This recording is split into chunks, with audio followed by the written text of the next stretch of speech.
नमस्कार देवी और सज्जनों, मेरा नाम है मुकुल देव वृक्षपति और वीडियो जर्नलिस्ट शुभम शर्मा जी के साथ इस समय पर आप लोगों के बीच में सोलन के हिमानी होटल से हम लाइव हैं। यहाँ पर आज नाबार्ड के अंतर्गत हमारे बीच में ACA-BC की एक कार्यशाला थी। ACA-BC क्या है वो आपको बताएंगे और उसके साथ साथ ये भी आप लोगों को बताएंगे कि इस कार्यशाला में क्या हुआ। और जैसे कि हमने आपको लिखा है कि यदि कृषि विज्ञान में आपके पास किसी तरह की कोई डिग्री है, डिप्लोमा है या कोई और तरह की क्वालिफिकेशन है तो सरकार अनुदान दे रही है, लेकिन किस चीज़ों के लिए, इन सब के लिए बातचीत करने के लिए अभी हमारे बीच में नाबार्ड सोलन के AGM अशोक चौहान जी हमारे बीच में है। क्षमा चाहेंगे चौहान साहब, सबसे पहले तो लाइफ टाइम्स टीवी से बात करने के लिए धन्यवाद। Thank you. चौहान साहब, जानना चाहेंगे जो ACA-BC है, पहले तो इसको हमारे जो जनरल ऑडियंस है आसान शब्दों में अगर समझाना हो तो क्या है, किस चीज़ पर आज की कार्यशाला थी और कैसा इसका रिस्पॉन्स रहा? राइट, आज हमारे द्वारा होटल हिमानी में सोलन में agree clinic agri business centre, जैसे कि आपने बताया ACA-BC, इस पर एक कार्यशाला आयोजित की गई।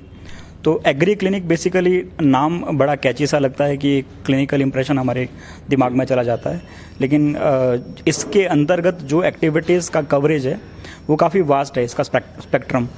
और इसका जो मेन उद्देश्य है वो फार्मर्स को एक्सटेंशन सर्विसेज प्रोवाइड कराना एट अफोर्डेबल कॉस्ट स्कीम के अंतर्गत, और इसके साथ साथ ऐसे एग्री वेंचर्स इस्टेब्लिश करना जो जिससे कि हमारे जो अनएम्प्लॉयड यूथ हैं जो कि क्वालिफिकेशंस स्पेसिफिक जो स्कीम डिमांड करती है वो रखता है, वो गेनफुल एम्प्लॉयमेंट ले सकें।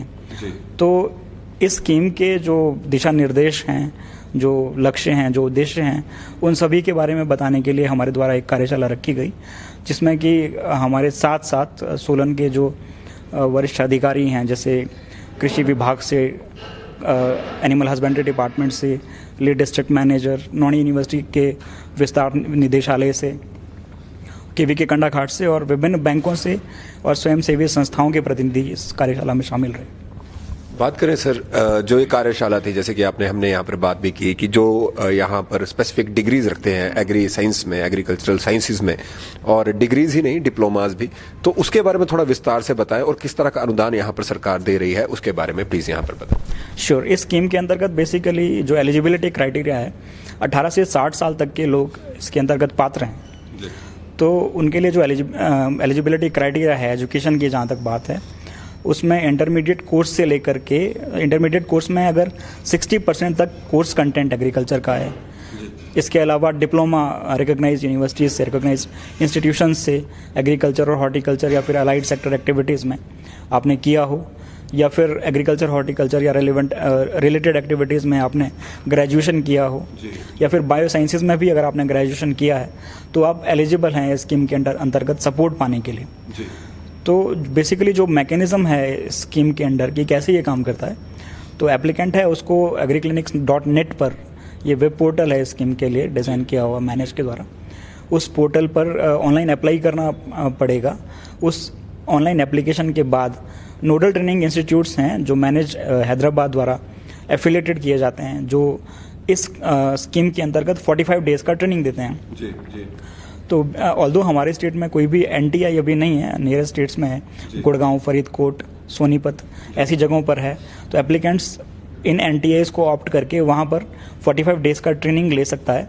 उस ट्रेनिंग का फ़ायदा ये होता है कि उसके अंतर्गत, उस ट्रेनिंग के दौरान ना केवल एंटरप्रेन्योरशिप के बारे में उसकी अवेयरनेस बढ़ती है और ज़्यादा अच्छी अप्रोच बनती है, इसके साथ साथ उसकी जो प्रोजेक्ट रिपोर्ट प्रिपरेशन भी उसी दौरान हो जाती है। तो NTIs के माध्यम से ये DPR जो है वो बैंकों के को प्रेषित की जाती है, जो प्रेफर्ड बैंक्स हैं एप्लीकेंट की चॉइस के, और उसके बाद बैंक्स लोन स्वीकृत करते हैं। ये इसेंशियली क्रेडिट लिंक्ड स्कीम है, जिसका मतलब ये है कि अभ्यर्थी अगर लोन लेगा, एप्लीकेंट अगर लोन लेता है तभी वो पात्र है स्कीम के अंतर्गत।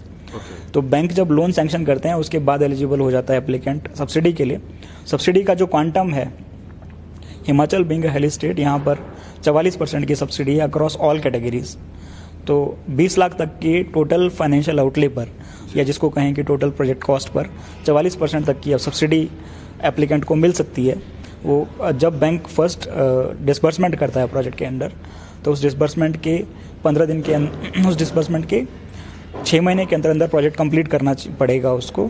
और अगर किसी मतलब ऐसे सर्कमस्टांसिस की वजह से डिले हो जाए जो उसके कंट्रोल के बाहर थे, जस्टिफिएबल सर्कमस्टांसिस थे, तो ये एक्सटेंड हो जाता है 6 महीना और। जैसे कोविड आ गया या कोई और कैलामिटी आ गई या कोई और reason which were beyond the control of the applicant, तो 1 साल के अंदर ये कंप्लीट हो जाता है। और सब्सिडी जो है वो अपफ्रंट मिलती है, बैंक के अकाउंट में क्रेडिट हो जाती है नाबार्ड के माध्यम से, और उस अपफ्रंट अमाउंट पर मान लीजिए 20 लाख का TFO है, 8,80,000 की सब्सिडी मिली, उस अमाउंट पर इंटरेस्ट कैलकुलेट नहीं किया जाता है। सब्सिडी बैंक को क्रेडिट कर देता है, ठीक है। जिस बैंक ने लोन किया है, राइट, फ्रीज रहता है वो तीसरा सब्सिडी रिजर्व फंड अकाउंट होता है, उस अकाउंट में क्रेडिट होती है। उसका बेनिफिट एप्लीकेंट को ये होता है कि उस पर इंटरेस्ट चार्ज नहीं होता है, क्योंकि ये क्रेडिट लिंक्ड स्कीम है, और ये सुनिश्चित करने के लिए कि इसका फ़ायदा उन्हीं लोगों को मिले जिन्हें ज़रूरत है लोन की या फिर सब्सिडी की। क्रेडिट लिंक स्कीम होने की वजह से इसमें 3 साल के लॉक इन पीरियड का प्रोविज़न है कि 3 साल तक उसको लोन चलाना है। 3 साल पूरा होने के पश्चात एप्लीकेंट के अकाउंट में ये सब्सिडी एडजस्ट हो जाती है टुवर्ड्स लास्ट इंस्टॉलमेंट, जिसका मतलब ये है कि ये सब्सिडी होने के बाद उसका बैलेंस 0 हो जाएगा। एक और चीज़ मैं यहाँ पे जानना चाहूँगा कि कौन कौन सी ऐसी चीज़ें हैं जो यहाँ पर एप्लीकेंट कर सकता है। जैसे हमने प्रोजेक्ट रिपोर्ट की बात की, लेकिन क्या क्या हम यहाँ पर कर सकते हैं, क्योंकि वास्ट है, आपने कहा स्पेक्ट्रम भी, बहुत सी चीज़ें कर सकते हैं, लेकिन अगर हमें गिनी चुनी ऐसी चीज़ें जो यहाँ पर फिजिबल भी है उनकी बात करें तो क्या क्या हमारे पास यहाँ पर ऑप्शंस हैं? बेसिकली हिमाचल हिली स्टेट है, हिमाचल हॉर्टिकल्चरल स्टेट है, तो हॉर्टिकल्चर नर्सरी यहाँ पर एलिजिबल है। और इसके अलावा कस्टम हायरिंग सेंटर्स के लिए smart agriculture, precision farming, hi-tech poly houses, hi-tech agriculture, इस तरह की एक्टिविटीज़ हैं जिनके लिए जो एप्लीकेंट है वो सपोर्ट ले सकता है। बेसिकली मैंडेट इस स्कीम का ये है कि फार्मर्स तक एक्सटेंशन सर्विसेज पहुंचाना।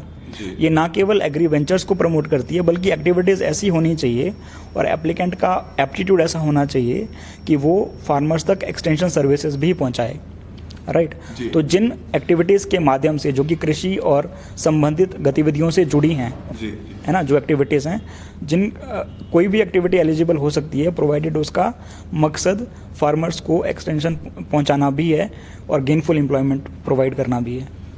इसके साथ साथ यदि मान लीजिए कि मैं नाबार्ड की स्कीम के तहत अपने आप के लिए लोन यहाँ पर स्वीकृत करता हूँ, सब्सिडी स्वीकृत करवाता हूँ, और उसके साथ साथ मैंने कहीं और से भी लोन लिया है, क्या ये इकट्ठे मर्ज हो सकता है या अलग अलग ये पैरेलल में चलेंगे?